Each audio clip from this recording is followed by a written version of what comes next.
सबसे पहले तो जयपुर में आज हम प्रेस कॉन्फ्रेंस कर रहे हैं पंचायत राज संस्थाओं से संबंधित जो चुनाव है उनके लिए, लेकिन सबसे पहले जयपुर स्थापना दिवस की आपको बधाई। जयपुर शहर जो है 293 वर्ष का हो गया, इसलिए सब जयपुर वासियों को हमारी तरफ से, जो हम मंच पे बैठे हैं सभी, हमारी सबकी तरफ से आपको बधाई। अलका जी, मुकेश जी, हमारी विमल जी और नीरज जी, सबकी तरफ से बहुत बहुत बधाई। दूसरा, जैसा आपको जानकारी है, जिला परिषद और पंचायत समिति के सदस्यों और डेलीगेट्स के चुनाव,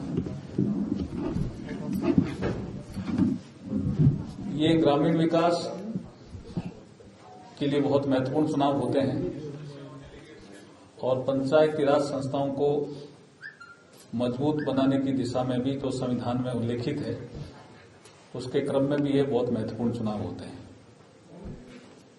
पिछले 2 सालों में ग्रामीण विकास में कांग्रेस ने कुछ नहीं किया,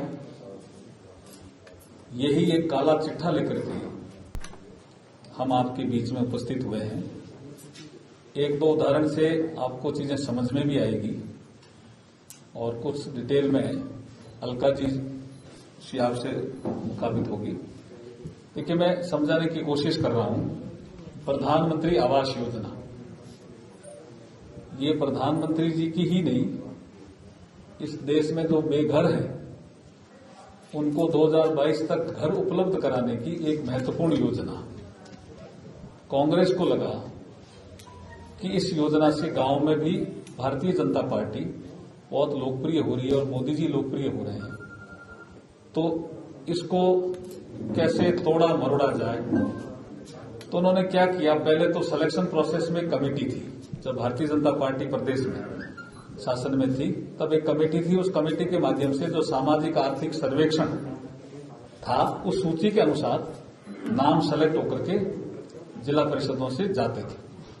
अब इन्होंने सरपंचों को अधिकार दे दिया,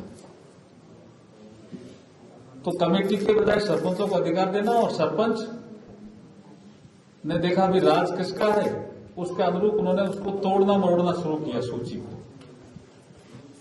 अब उसमें भी कुछ किस्तें अटकी इनकी, क्योंकि वो टैली नहीं हुई, क्योंकि सामाजिक आर्थिक सर्वेक्षण में तो क्रम संख्या 1 में था, इन्होंने कह दिया वो 12 रहता है, तो जो क्रम संख्या 7 में था उसका घर मंजूर हो गया। तो ऊपर वाले तो पूछेंगे ना भी 7 नंबर वाले क्रम का क्यों हुआ, इनका जवाब सही आया नहीं, तो कुछ तो वहां अटका। इन्होंने कुछ अपना हिस्सा जो 40% इनको देना होता है, आपको जानकर आश्चर्य होगा कि 2,60,000 घर बने हुए इंतजार कर रहे हैं किस्तों के लिए, इन्होंने अपना 40% हिस्सा नहीं दिया। ये कांग्रेस सरकार की 2 साल में देन है। और जिनका एफटीओ जारी हो गया करीब 800 करोड़ के आसपास का, उनके भी पेमेंट नहीं हुआ। ये इनकी ग्रामीण विकास में, प्रधानमंत्री आवास योजना में इनका ये हाल है। दूसरा मैं सुनाना चाह रहा हूं, घर घर जिनके बिजली के कनेक्शन नहीं थे उनके कनेक्शन होने थे, ढाणी ढाणी कनेक्शन होने थे और हुए भी हैं। ये 2019 के चुनाव में भी बड़ा मुद्दा था, पर वो योजना थी पंडित दीनदयाल उपाध्याय ग्राम ज्योति योजना। इस योजना से इनको क्या पीड़ा है कि मोदी जी ने इसका नाम बदला। ये लोकसभा में बहस के दौरान भी आया मुद्दा, लेकिन मोदी जी ने खाली नाम ही नहीं बदला, मोदी जी ने स्केल भी बदला और स्पीड भी बदली। बजट ही बहुत कम होता था राजीव गांधी ग्रामीण विद्युतीकरण योजना में, सर्वे प्रॉपर नहीं होता था, तो इसका स्केल बदला, स्पीड बढ़ाई और इसका नाम हुआ पंडित दीनदयाल उपाध्याय ग्राम ज्योति योजना। और आपने देखा होगा गांव में जो लोग रहते हैं, मैं भी गांव से भी कई दिनों से दौरे से आ रहा हूं, लोग कहते थे साहब कनेक्शन हो रहे थे घर घर, सौभाग्य योजना में भी हो रहे थे जिनके बिजली के कनेक्शन नहीं थे, और ढाणी जिनके कनेक्शन नहीं थे उनके कनेक्शन हो रहे थे, खंभे लग रहे थे। राजीव गांधी ग्रामीण विद्युतीकरण योजना में तो एक खंभा भी नहीं मुश्किल से लगता था, बजट नहीं होता था। इसमें खूब बजट मोदी जी ने दिया। इन्होंने इस योजना के ब्रेक क्यों लगाए? क्योंकि ये योजना पंडित दीनदयाल उपाध्याय ग्राम ज्योति योजना पंडित दीनदयाल उपाध्याय के नाम से है। तो इनको लगा ये तो बीजेपी के मेंटर हैं, भारतीय जनसंघ के मेंटर थे, ये पॉपुलर हो रहे हैं, तो उन्होंने इस योजना का सर्वे कराना ही बंद कर दिया। अरे भाई, गांव के लोगों से क्यों आपका बैर है? जिस ढाणी में कोई आदमी बैठा है जिसके बिजली का कनेक्शन नहीं है, उसमें बिजली का कनेक्शन हो जाएगा, आपको क्या प्रॉब्लम है भाई? ये काला चिट्ठा कांग्रेस का। एक योजना जो 15 जिलों में लागू है वो है श्यामा प्रसाद मुखर्जी रू अर्बन। एक योजना है जिसमें इंफ्रास्ट्रक्चर भी खड़ा होता है, गांव में जो सेल्फ हेल्प ग्रुप है उनके लिए मार्केटिंग सुविधा भी है, कोई बड़ा तालाब है तो उसको ठीक करने का प्रावधान भी है, कोई वहां आइटम बनता तो उसको ग्रामीण हाट जैसी स्थापित करने की भी योजना है। कहीं 20 लाख किसी गांव में 50 लाख, ये 15 जिलों में राजस्थान में ही लागू है। लेकिन वो योजना भी डॉक्टर श्यामा प्रसाद मुखर्जी के नाम में है, इसलिए जो काम हो गए थे बीजेपी के राज में, काम हुए काम के बिल ट्रेजरी में अटका दिए। आप देखिए कैसा कुप्रबंधन है, और ट्रेजरी ऑफिसर को कह दिया कि इनका पेमेंट नहीं करना। ये काला चिट्ठा। ऐसे बहुत से फंड जो डाइवर्जन कर दिया, ऐसी बहुत सी चीजें जो है वो एक काला चिट्ठे के रूप में हमने प्रिंट भी करवाई है। और हम ये स्पष्ट रूप से कह रहे हैं कि इन 2 सालों में जो कांग्रेस के सत्ता के 2 केंद्र रहे, या तो उसके कारण ये गवर्नेंस नहीं दे पाए, या इनके मन में ये आया कि ये प्रधानमंत्री मोदी जी की फ्लैगशिप योजनाएं हैं, इनको प्रॉपरली लागू करेंगे तो भारतीय जनता पार्टी लोकप्रिय होगी, उस कारण से इन योजनाओं को रोक दो। लेकिन नई योजना भी नहीं लेके आए। आयुष्मान भारत, गांव का आदमी कहता मुझे 5 लाख का इलाज चाहिए कि नहीं चाहिए। अब आयुष्मान भारत 5 लाख का फ्री इलाज इंश्योरेंस कवर के माध्यम से, उसको तो आप लागू नहीं कर रहे हो, और नई योजना आप ला नहीं रहे हो। मुख्यमंत्री जल स्वावलंबन योजना, बहुत से राज्यों ने कहा, स्टडी हुई, उसमें यह आया कि इसमें जल स्तर सुधरा है राजस्थान का, वो योजना तो आपने बंद कर दी। लेकिन जो वाटर सेट पुरानी योजना थी उसको भी चालू नहीं किया। तो जो जल संरक्षण की योजना है जो पुरानी थी वो भी चालू नहीं, नई आई थी वो बंद कर दी। तो फिर जल संरक्षण का काम गांव में कैसे होगा? पर्यावरण संरक्षण का काम गांव में कैसे होगा? ऐसे बहुत से मुद्दे हैं जिनको लेकर के हम आपके बीच में आज आए हैं। मैं अलका जी से भी निवेदन करूंगा कि वो कुछ इसमें ऐड करें। सभी को दिवाली की बहुत बहुत शुभकामनाएं। माननीय अर्जुन मेघवाल जी ने बहुत विषय ले लिए हैं, लेकिन पंचायत राज जिसकी शुरुआत राजस्थान से हुई थी और लोकतंत्र की पहली इकाई है, इस चुनाव को इस कांग्रेस की सरकार ने एक मजाक बना दिया है। ये पैसे का रोना रोते हैं कि हमारे पास पैसा नहीं है, लेकिन ये चुनाव पिछले 2 साल से लगातार चल रहे हैं। कुछ पंचायतों के चुनाव 2 साल पहले हो गए, कुछ पंचायतों के अभी हो रहे हैं, जिला परिषद पंचायत समितियों के कुछ अभी हो रहे हैं, और अभी भी 12 जिले बाकी हैं। और आज सुबह कुछ अस्पष्ट सी बात आई है कि 5 और जिलों में चुनाव साथ में हो सकते हैं। तो ये आर्थिक कुप्रबंधन का सबसे बड़ा उदाहरण है।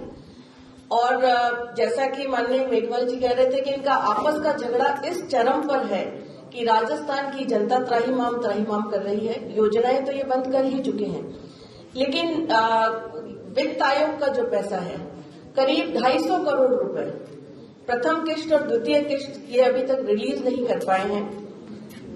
4000 करोड़ रुपए जो राष्ट्रीय योजनाओं, राष्ट्रीय वित्त आयोग की तरफ से आता है, वो पैसा रुका हुआ है। और राजस्थान के इतिहास में 25 वर्ष में पहली बार 6ठे वित्त आयोग का गठन ये सरकार कर नहीं पाई है। तो निश्चित रूप से लोकतंत्र का गला घोटने वाली सरकार है, आर्थिक कुप्रबंधन है। और लॉ एंड ऑर्डर की जो स्थिति है वो सभी जगह आप लोग देख रहे हैं, गांव में हो, शहर में हो, महिलाएं इस राज्य में सबसे ज्यादा प्रताड़ित हैं और राजस्थान महिला अपराध में सिरमौर हो चुका है। बच्चों के प्रति अपराध बढ़े हैं और योजनाएं समाप्त होने के साथ जो हमने काम जहां तक किए थे, अगर ग्रामीण क्षेत्र में कहीं रोड़ी पड़ी हुई है तो वो रोड़ी ही पड़ी हुई है, कहीं सड़क का पत्थर हमारा लग चुका था तो वहीं तक है। कंप्लीशन अगर किसी चीज का हो गया तो उस पर पत्थर लगाने का काम जरूर इस सरकार ने किया है, बाकी ग्रामीण विकास को अवरुद्ध करने का काम गहलोत सरकार ने सबसे पहले किया है और ये इनका आर्थिक कुप्रबंधन और आपसी झगड़े का ही परिणाम है। तो लोकतंत्र की पहली कड़ी के और ग्रामीण विकास को अवरुद्ध करने वाली ये सरकार है। निश्चित रूप से जनता त्रस्त है। किसानों की बात की जाए तो इन्होंने जो चुनावी घोषणाएं की थी, ऋण माफी ये कर नहीं पाए।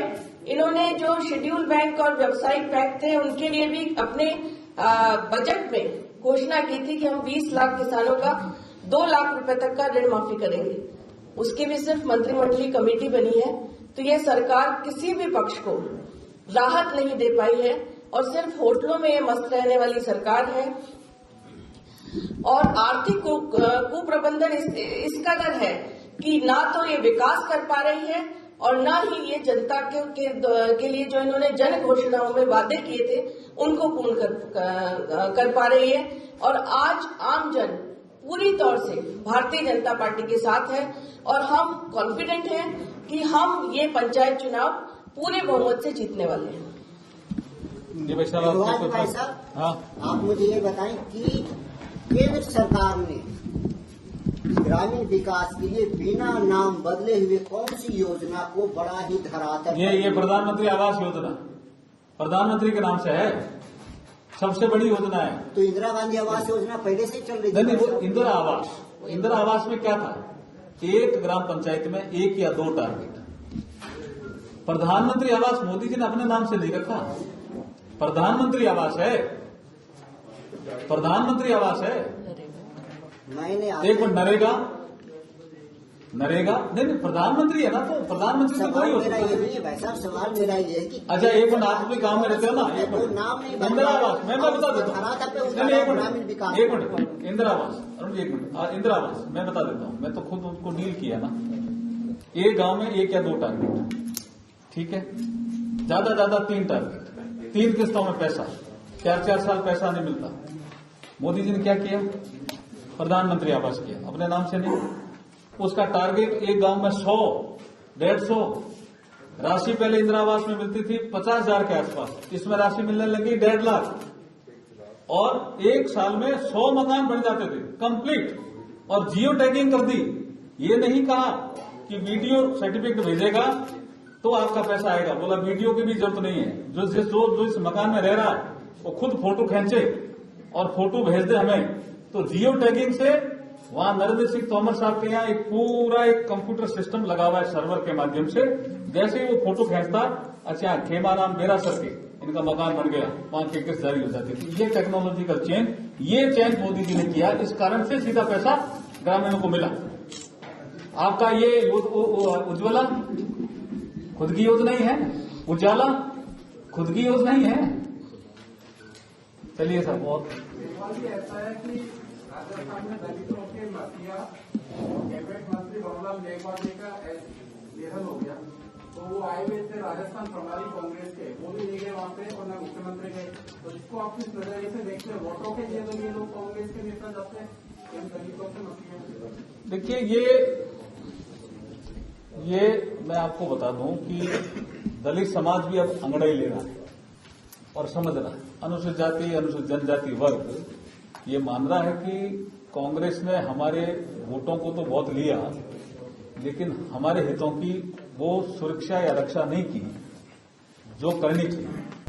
ये जो आपने इस विषय रखा, मास्टर भंवरलाल मेघवाल दलित समाज का भी बड़ा चेहरा था, कांग्रेस पार्टी का वो बड़ा चेहरा थे जिस पार्टी को बिलोंग करते थे। राष्ट्रपति जी फोन कर रहे हैं उनके लड़के मनोज को, प्रधानमंत्री जी ट्वीट कर रहे हैं, बाकी चीजें आपने सब बताई दी है। खाली राजनीति करने से कुछ नहीं होगा, एक्शन करना पड़ेगा। दिखाना पड़ेगा, तभी समाज साथ होता है। मेघवाल जी, मेरा एक सवाल था, आपने तमाम आरोप लगाए प्रदेश की कांग्रेस सरकार पर, यूपीए सरकार पर। आपके जो पार्टी के नेता प्रतिपक्ष गुलाबचंद कटारिया का एक बयान आया है कल एक जनसभा में, 6 महीने में सरकार गिर रही है, तो इसके पीछे लॉजिक क्या है, क्या तथ्य है जो इस प्रकार का बयान? वो तो आप गुलाब जी से पूछो, लेकिन सरकार डिग तो रही है ना। डिगना मतलब हमारे मारवाड़ी में क्या करें, हिल रही है क्या? हिल तो रही है। तो आपको लगता है कि 6 महीने वो गुलाब जी से पूछो, बाकी चीजें हमें अलका जी, बहुत स्थायी तो नहीं नजर आ रही थी। भाई मेरा सवाल ये है कि भाजपा सरकार मोर्चे के दल भी पंचायत चुनाव के अंदर मैदान में है। तीसरे मोर्चे के दल भी जो है, आरएलपी है, कम्युनिस्ट पार्टी भी है, बसपा भी है। अब किस रूप में इस चुनौती को स्वीकार करेंगे? अब कांग्रेस के अलावा जो चुनौती है पंचायत। देखिए, ये तो आप आरएलपी, कॉमरेड, बसपा, ये लिमिटेड एरिया में है जरूर चुनौती है, हम मानते हैं चुनौती, लेकिन कांग्रेस पार्टी सभी जगह, इसमें कोई शक नहीं। और भारतीय जनता पार्टी ने भी जो ग्रामीण विकास का काम किया, योजनाएं दी, पैसा सीधा भेजना शुरू किया, ग्राम पंचायतों को भी, पंचायत समितियों को भी, उसका प्रभाव फील्ड में है। और इस चुनौती को हम स्वीकार करके ही आगे बढ़ रहे हैं। जैसे अलका जी ने कहा, हम तेजी से आगे बढ़ रहे हैं और भारतीय जनता पार्टी चुनाव मैदान में चुनाव जीतेगी। लॉन्च करवा दीजिए इसको, ये थोड़ा लॉन्च भी कर देना। पहले आ गया, फिर भी लॉन्च पहले कोई बात नहीं वैसा।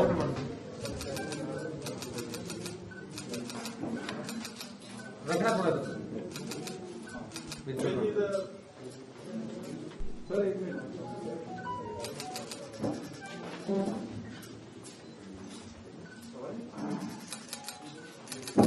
इसमें से भी ले लेते हैं।